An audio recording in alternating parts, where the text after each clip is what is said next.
Welcome back to another episode of 40 Facts About the 40K Universe. I am your host, Gershwin, and you are watching One Mind Syndicate. Today we continue talking about the Blood Jaguars, and we're also going to talk about the Order of the Martyred Heart, which is another subset of the Adeptus Sororitas, which often never gets their own lore. But apparently they have a homebrew order, which is pretty cool. But with that said, we're going to be going into the rite of passage for a blood jaguar. So they call it the Dark Path. I believe that's what they call it. We'll find out in a minute. If you guys have any suggestions for Warhammer 40K topics that you guys would like us to cover, whether it's homebrew stuff or it's actually lore from GW, let us know in the comment section below. Comment or put suggestion followed by whatever topic you guys want us to cover. And yeah, with that said, let's get into 40 facts about the Blood Jaguars. The path to becoming a Blood Jaguar, or a Sister of the Martyred Heart, is not an easy one. The Jaguars and the Sisters will only commence training when an aspirant has completed a long and dangerous task known as the Dark Road of the Sun. It is as much a spiritual journey as it is a physical one, and an aspirant who is deficient in either soul or body will not complete it. It is also a hidden journey for the Blood Jaguars only to reveal the first step. The rest must be uncovered by the aspirant. Each year in the major hives, a contest known as the Ascent to Heaven is held. The objective seems simple enough.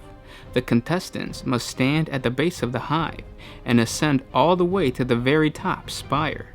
But three things make this task immensely harder. The first is that they cannot use any kind of transport. The second is that captured beasts from the jungle are released into the hive streets. The final is that the only weapon allowed is a knife.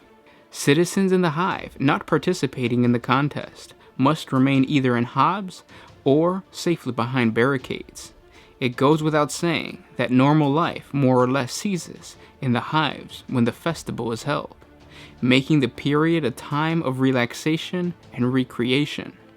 The progress of the contestants is also eagerly followed, with live footage of their progress broadcasted throughout the hive. Typically, the finest contestants take around 1 week to reach the top of their hive.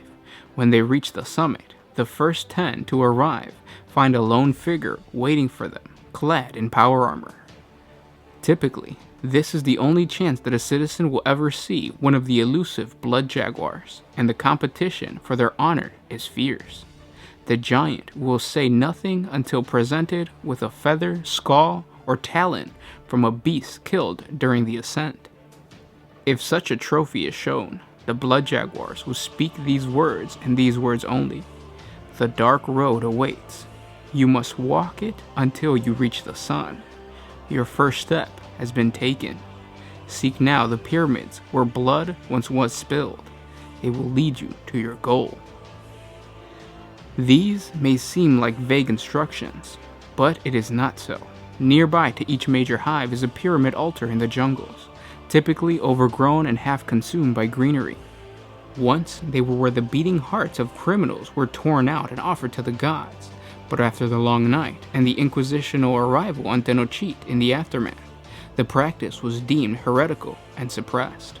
Their location is well known to locals of the hive, but they are almost never visited for fear of punishment by the ecclesiarchy. Unbeknownst to the Inquisition, however, the Blood Jaguars have co-opted the pyramid altars for their own purpose, inscribing the history of their chapter into the walls of these shrines, as well as the information needed to continue down the dark road. Each altar contains information about how to reach the next pyramid, but typically the information is only made clear if the aspirant has deciphered previous inscriptions. For example, one pyramid tells the aspirant to seek out the place where rage consumes us. These directions are useless without the knowledge that it was the monastery of the gods that the Fourth Company succumbed to the Black Rage and were wiped out during the Long Night, and the location of the monastery, both of which are inscribed on previous pyramids. The Dark Road eventually ends at the ruined hive of Cholot, deep in the wilderness. At the orders of the Inquisition, the location of the hive has been permanently removed from all records and maps due to the demonic incursion that occurred there, and so such it is not an easy place to find. The jungle has consumed the once mighty hive, and now its appearance resembles that of a great outcrop of rock in the canopy, with trees, vines, and creepers riddled through its structures. Inside, predators stalk along roads that once held bustling crowds. Here and there, traces of titanic battles can be seen, but fear of lingering demonic forces are unfound. The truth about what happened at Choltlek may have been suppressed, yet local superstition and folklore are not so easily covered up. The road is cyclical in nature. Now that the aspirant has reached the final stage of their journey, he or she must complete the same steps they took in the beginning. Only this time, there is no awaiting medic to tend their wounds should they fall, and no easy pathway through the tangled maze of collapsed steel and crushing rot. Now they understand why the Blood Jaguars choose their members this way. Just as the Jaguars themselves fought their way from the earth toward the sun against imposing foes, so must the aspirants do the same.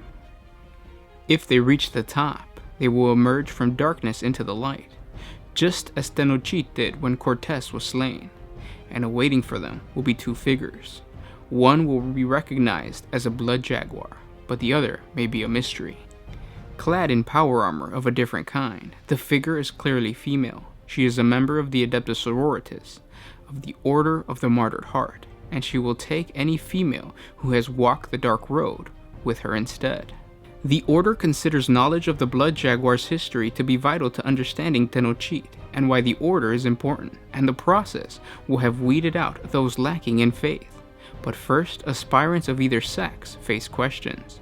Their knowledge of the inscriptions they have read will be tested, and if they are found lacking, they have failed. They may walk the path once more to gain its knowledge and try again. If they pass the test of knowledge, the test of faith follows. Aspirants must offer a ball of mortem sacco, which is then cracked open. Inside, most of the putrid chemicals and metals that the fungus has leached out of the soil are mixed with a psychotropic compound by the librarian. Each aspirant must then breathe the fumes in deeply. In their minds, they are transported to the past. They see the skies darken, the screaming mobs tearing their flesh in the streets of the hives. They see the altars running red with blood. But for each heart that is offered, the heavens grow darker. They see the forces of the great enemy emerging from the jungles and the desperate battle against them. They see the battle of the monastery, where the Black Rage cost the chapter its master. Finally, they are placed in the hive of Choltlek on the day that Cortés manifested.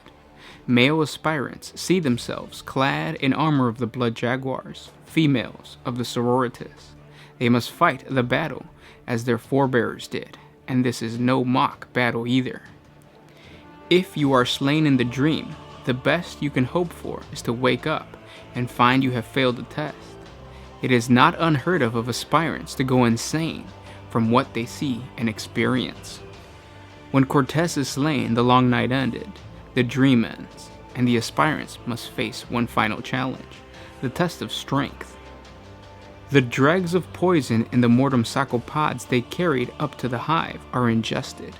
This represents the battle against corruption that any Blood Jaguar or Sororitas must face. The industrial sludge and metal will kill the weak, just as corruption will. Some fail at this final step. They will be revived and purged of the toxin and allowed to walk the path once more. Strength can take time to gain. Perhaps with another journey, such strength can be found.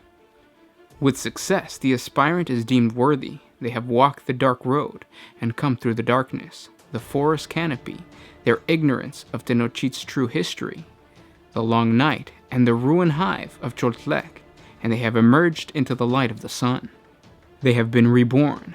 Now they will be inducted into the ranks of the Blood Jaguars or Sororitas, where their training to fight the Sun Emperor's enemies will begin. They will travel to distant stars to fight unknown foes, but always the light of the Sun Emperor will be with them.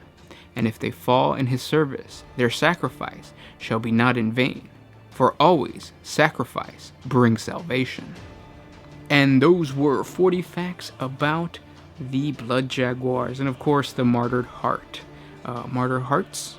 I don't know how to say it. The Order of the Martyr Heart. I hope you guys enjoyed this video. There's more lore on these guys if you go over to the 4chan website. Link is down in the description below, and you read up on it. They have some really cool, notable characters and Death Watch rules. So if you guys got excited about this chapter as much as I did, jump on over to that website and read up on it. And again, guys, any suggestions for any Warhammer 40K topics that you guys would like us to cover, please comment down below. Put suggestion followed by whatever chapter or whatever part of Warhammer 40K you guys want us to create a video about. And again, if you have your own lore, I would love to read it. If you just simply want us to share the link to your forum or your website, go ahead and hit us up on Facebook. We'll promote you guys. We'll talk about your awesome lore, or private message us on on YouTube, or comment down below. Either one of those three. The only thing is, if you comment down below with that intent, your comment might be washed out. So it's always best to just private message us on YouTube and Facebook if you guys want us to promote you, because the whole point of us making videos is to share the awesome lore that is already existing and the one that you guys create through your own chapters and your own armies. So be sure to hit us up and we'll definitely help you out to get the message of your awesome army out. With that said, guys, don't forget to like, comment, and subscribe. By you guys sharing this on Facebook and Twitter, it really helps us spread the message of Warhammer 40K and the awesomeness that is the Warhammer 40K world. So please help us out with that. If you want to help us out a little bit more, if you like what we do, jump on over to Patreon. A simple $1 a month helps us create more videos for you guys, and you get exclusive stuff on Patreon. With that said, guys, I'll see you guys tomorrow. This was Gersh1 with One Mind Syndicate, signing out.